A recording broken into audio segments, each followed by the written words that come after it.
How's it going, everyone? It is Drago, and today we're going to talk about one of the different types of magic, that being holder magic. Now, if you don't know what holder magic is, it is magic that's basically stored in an external source, prime examples being Lucy's keys and Kana's card magic. I'm going to go through the different examples of holder magic, mainly the prime ones. There's probably a bunch of like little ones, but these are the prime examples. There isn't really too many of them. Now, the most famous one and the one that gets used the most would be Lucy's celestial magic, or like the golden keys or the silver keys, just basically celestial magic as a whole. Now, the key itself doesn't particularly do anything, it doesn't like cause an attack, but like if you use it to summon a spirit, can fight battles for you, can just provide utility, or even be a pet in the case of Plu. Celestial magic as a whole, yes, you can summon the spirit with the key itself, but you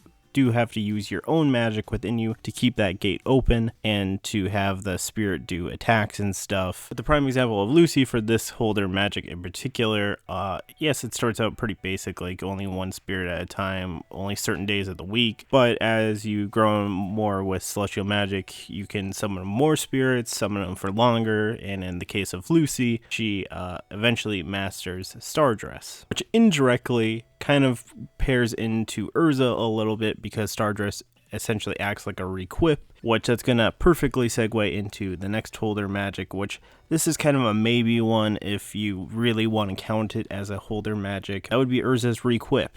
Because Urza herself, yes, she has certain requips that she uses magic attacks, but she mainly channels it through the weapons that she pulls or the armors that she uses. So, to be honest, I would definitely count this as a holder magic. Urza herself isn't actually like casting it from her body. She's summoning in a piece of armor that's giving her that ability, that resistance, those power-ups. Which Urza's Requip magic honestly covers a ton more bases compared to like Lucy's celestial magic, because like Urza has like armors for lightning, fire, water. She almost has an armor for like every situation at the end of the day, or pretty much any ability you really want to do, she probably has an armor for it. Staying with the more weapon side of things, we're gonna go to Bisca and gun magic. Obviously there's quite a few people that use gun magic within Fairy Tail, which is essentially just taking guns, cannons,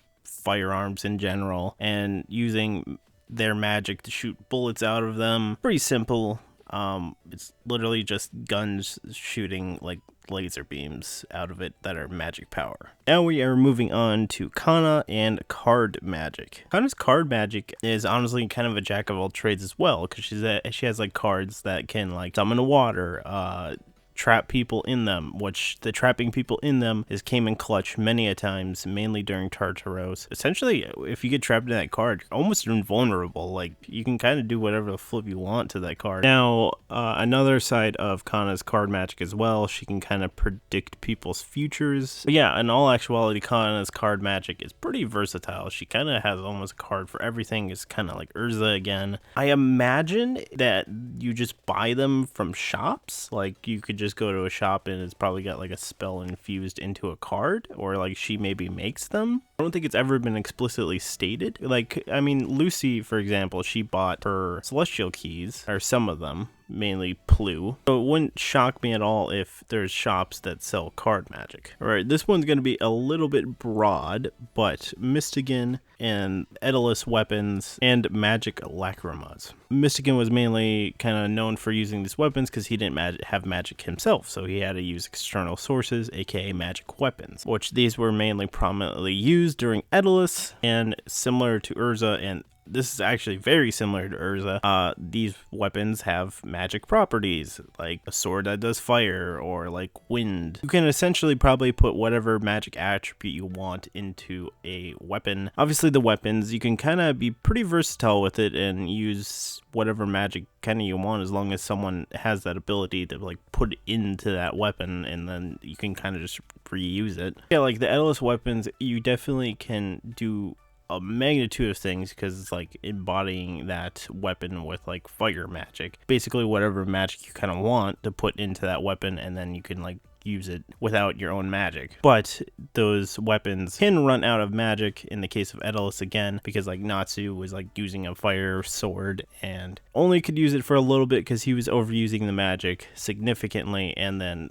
the sword couldn't like put out anything anymore. Now this goes the same logic with magic Lacrimas, because Daedalus again, you saw like people using like Lacrimas to light a fireplace or to light a street or like power cars. Many of uses for a Lacrima, because Lacrimas are magic power itself, or ether nano, which is condensed like into a rock. Yeah, many of people use Lacrimas for either like personal things or as weapon. In the case of the Tower of Heaven, Jalal was using it to resurrect Zareth. Now we're going on to one that really never got touched on, which would be charm rings or ring magic, which was mainly used by Loki before he got adopted by Lucy. Charm magic stuff, like the charm rings and stuff that we saw, those were really early fairy tale, and honestly like were never really touched upon again. The only one that was really touched on was a like charm spell to like charm women to fall in love with you, which got banned. And then you obviously have Loki's ring magic, which I'm assuming he was using holder magic stuff because, you know, obviously he couldn't go back to the celestial world, and you know, the longer he's in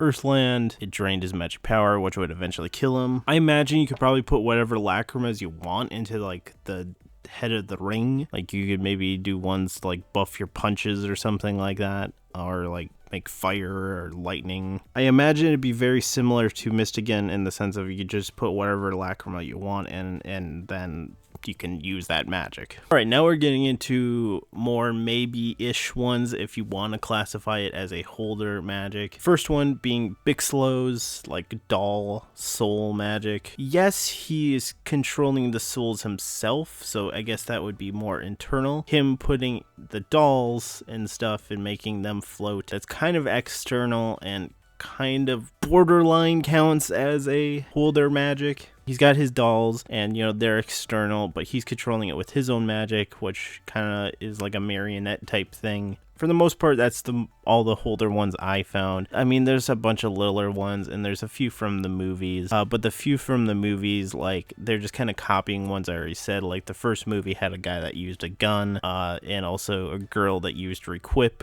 And the second movie had a guy that was doing, like, the same attacks as Backslow, and, you know, there's a lot of overlap with those. Holder magic, gosh, this one's more or less harder to find because you find so many people that are just casting the magic from within themselves. Like example, like Natsu Gray, you know, they just summon fire at will. They're not summoning it from an external source. They're summoning it like from within their body. But the ones that we do have for holder magic, I feel are quite interesting. Mainly Lucy, Kana.